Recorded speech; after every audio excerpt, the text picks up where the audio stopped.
Okay, this is a continuation of the assessment of the head and neck.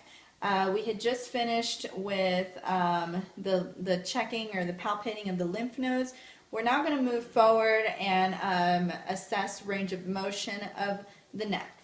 So again, we're going to make sure that we can see a good amount of the neck.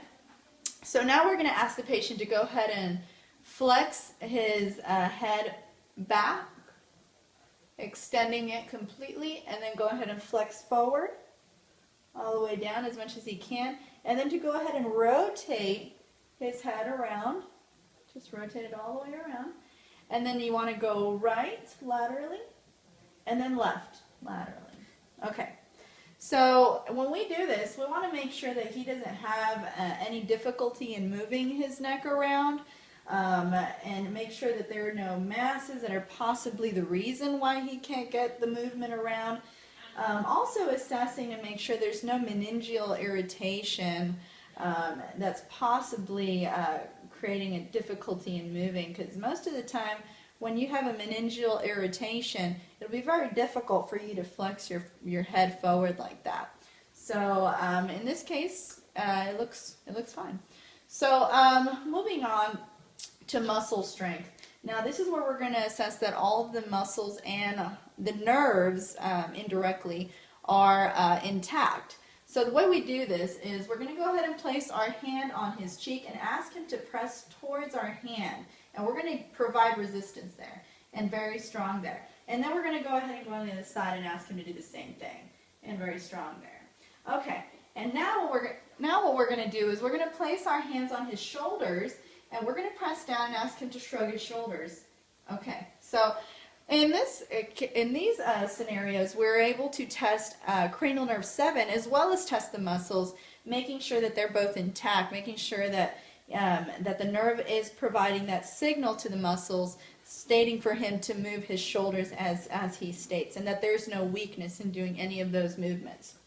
So that completes the neck assessment. Now we're going to move forward to the thyroid gland. Now this is very important to assess a thyroid gland, because whether you have a thyroid gland that is hyperactive or maybe it's a little slow, there are different ways to be able to assess whether this thyroid gland is maybe functioning a little bit abnormally and causing different symptoms in a patient. So when we inspect the thyroid gland, first and foremost, we must know what symptoms to look for before actually looking at the thyroid. Now, we want to look at the hair like we stated earlier in another video. And when you look at the hair, you want to make sure that it's not a thin, very thin. You want to look at the texture. Usually in patients with hyperparathyroidism, you'll see that their hair is very, very thin. And you're also wanting to take a look at the skin to see if it's moist or diaphoretic looking, and that it's actually warm. Also indicative of the hyperparathyroidism. Another thing to look for is we'll ask the patient to put his arms out directly in front of him. And if we find that there are any tremors there, that could also be an indication that the thyroid gland is functioning or is providing way too much hormones and is hyperactive. Also, we also want to check the pulse on the patient and make sure that his heart rate isn't fast. If his heart rate's fast, then that would be an increase in metabolism that's being caused by the thyroid gland. And then also look at the eyes. We want to make sure that they're not bulging out, as this could also be an indication. So now, after going over all those things that just by inspecting the patient, we're going to go ahead and again, we're going to go ahead and make sure that we have a good view of the thyroid gland. We're going to go ahead and ask him to go ahead and extend his neck like we did before, having a good lighting there so we can take a look at it. Now we're going to ask him to take a sip of water here while he has his head extended. So ask him to keep it in his mouth and then go ahead and swallow. Now again, like we stated earlier in the previous video, we can take a look here at the cricoid cartilage. Right above it is a thyroid cartilage, and then right above that is the hyoid cartilage, even though we cannot take a good look at it. But right below this cricoid, that's how you know where to find your thyroid gland. Now the isthmus of the thyroid gland goes right across it. So you'll be able to actually palpate the isthmus. So whenever the patient swallows, you can see all of it come up. All of the cartilages, including the thyroid, go up. So when they swallow, you can put your fingers there and actually feel that the thyroid gland goes up. Now I will mention this. You will not always be able to feel the thyroid gland when it's in its normal state. But however, whenever it's enlarged, you will most of the time, most likely, always feel that. So now we're going to go ahead and actually palpate the thyroid gland. And by doing this, we're going to go ahead and actually take the approach from the back side of the patient. You could do it from the front side by putting your thumb over the trachea and then 3 centimeters below the cricoid cartilage, a little bit higher.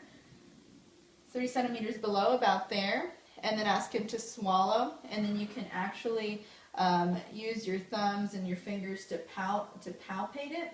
Okay, so that would be one way to be able to check the thyroid gland from the front. But most of the time, I believe it's easier to actually take the approach from the behind.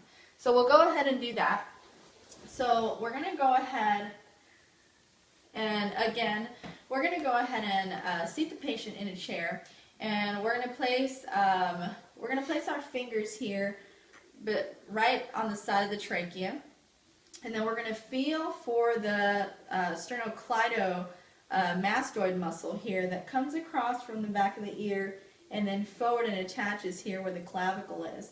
Now, you need to understand that the thyroid gland lies right below the sternocleidomastoid muscle. So sometimes in order to feel it, you will have to move that sternocleidomastoid muscle over to the side and kind of dig your fingers gently in a little bit in order to feel that. So first of all, you want to feel the trachea here, and then you feel where your cricoid is. So you go about 3 centimeters below that, and then you want to go off to the side, and then where you feel the groove, that's where you want to put your fingers right into that groove. And then you can ask your patient to go ahead and swallow so that you can feel that gland rise. So let's go ahead and do that. So I'm going to go ahead, ask him to take a sip of water and keep it in his mouth. And then I'm going to go ahead and ask him to go ahead and place his head back like that. I feel the trachea, I feel the cricoid. I'm going to go a little bit below the cricoid, and going off to the right side, I'm going to go ahead and displace the sternocleidomastoid muscle, and I'm going to go ahead and place my fingers in the groove and ask him to swallow.